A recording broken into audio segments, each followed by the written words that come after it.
Hey, what's going on, guys? It's Star here. Having a great day today.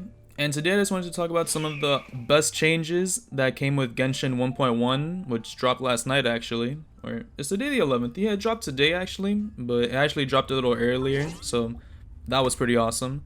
So I just want to start off with I want you guys to go to your settings, and this is especially awesome for PlayStation players. If you go to your account, you can actually redeem codes now within the game, so you guys can finally take a part of this. Now, some codes you can definitely use right now are, I'm pretty sure it's Genshin 1111. I've already got it activated, so I can't use it again. I wish I could though. And Genshin 1111 and Genshin Gift, both of which are currently still available to use. Now, I don't have a controller next to me, so I can't really show you, but you can finally change your key bindings, which is completely awesome because at first I was like breaking my hand just to pull out some of these certain commands, but I got used to it, so I don't really mind changing it at this point. But it's always awesome that they actually implemented this into the game.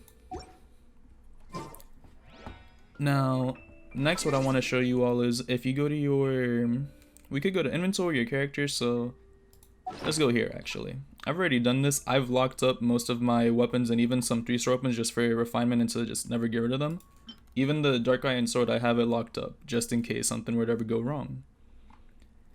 You can even see the character who has a certain item equipped, which is totally awesome. I have Noelle equipped with the bell. My Diluc has a prototype Amulet since I don't got a, whatchamacallit, a Wolf's Gravestone sadly.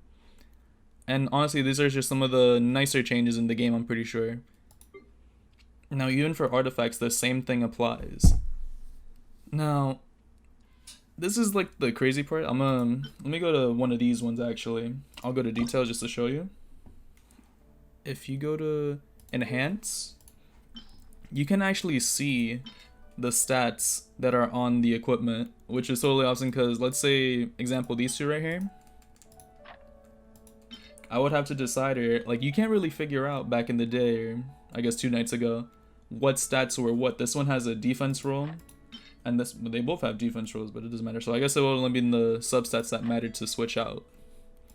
Maybe this one is a better, yeah, attack, and this one has physical damage bonus. You would have no way of telling which one you had to get rid of or which one was the god roll that you needed to keep.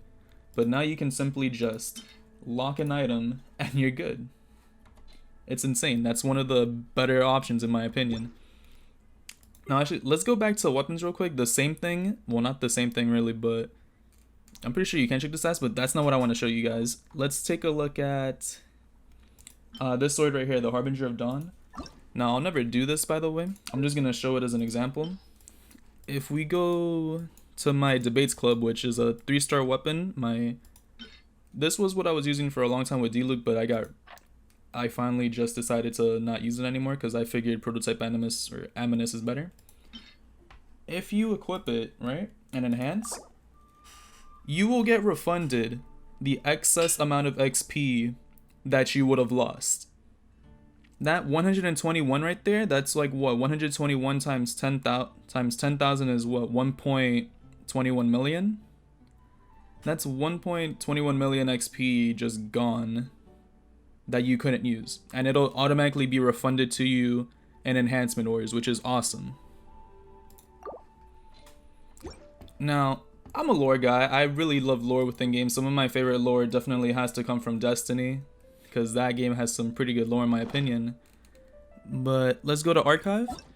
They have it neatly set up for you now for books. And if you're missing some books, it even tells you which ones it doesn't show you which ones you're missing, but you can just tell. Like I'm currently missing 4, 6, 8, and if there's an 11, I'm probably missing that too. But 11 volumes for Versus Melancholy, and they have it for every single book in the game, and it even shows you what you're missing, and you gotta find it eventually. Which I don't know. If this is the only one I'm missing, I'll definitely try to find it somehow. But I'm not gonna waste my time looking it up on the internet. I'd rather just look for it.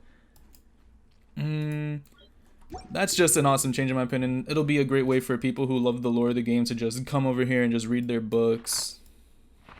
What else is here? This is something I'm sad about, but it's just really nice to see. It shows you all the weapons that you've collected in a neat little spot. You can even read its description. I'm not sure if you can check its stats though from here, but that's totally fine. But if you don't have the weapon, I wish they would have done this. because I'd love to see the stats on certain weapons that I don't have within the game, instead of having to go on a website like Genshin GG just to see what the weapon's about, you know?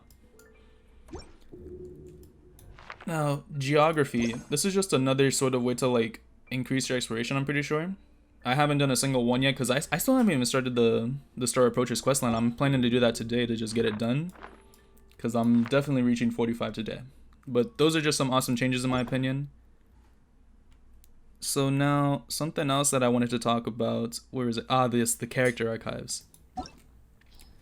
These are all the characters I'm missing, and I'm certainly sure that once I decide to summon on Tartaglia's banner, I'm gonna get these two for sure.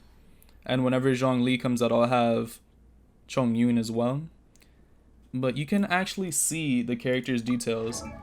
Normally on games like gacha banners, the character details are on the banner themselves, like their actual constellation and talents and whatever, or their stats, I guess I meant to say.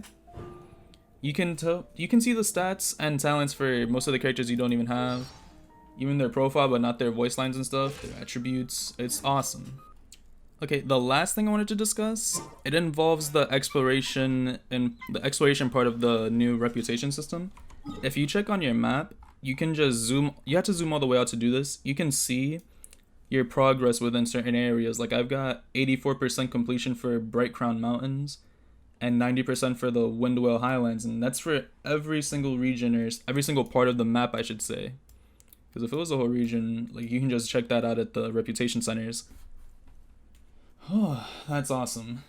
That is totally awesome. Now, one last thing I'm pretty sure we all noticed, this is the 160 resin. I mean, if they reduced the amount of time required, that would have been the greatest thing ever, but they didn't do that. That's not really a change, that's just something I would want them to change. So hopefully they keep working on the resin situation, because it's still not completely fixed. The introduction of condensed resin, that's not even enough still. It just takes time away, or it saves you time, I should say, is what I meant to say. But anyway, those are some of the awesome changes from 1.1 that I just really did appreciate when this game actually dropped. So I hope you guys enjoyed. Don't forget to leave a comment, like, and subscribe. This is Staria signing out. Later, everybody. Goodbye.